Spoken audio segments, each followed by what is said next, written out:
Hi,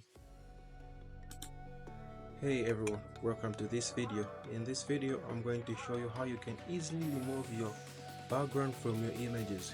Without further ado, let's get started. Navigate where your file is and drag it and drop it onto this website.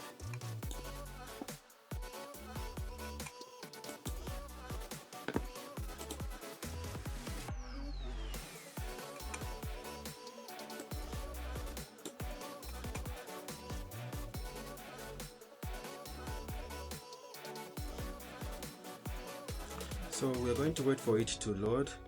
While we're waiting, please make sure to like this video and subscribe. Make sure you share this video to all the other people who would like to know how to do this process.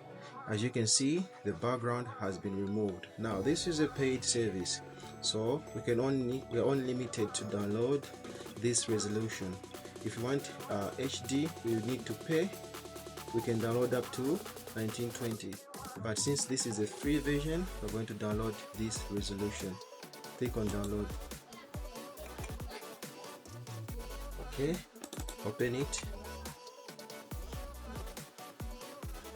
As you can see, the background has been removed successfully. Thank you. Like the video.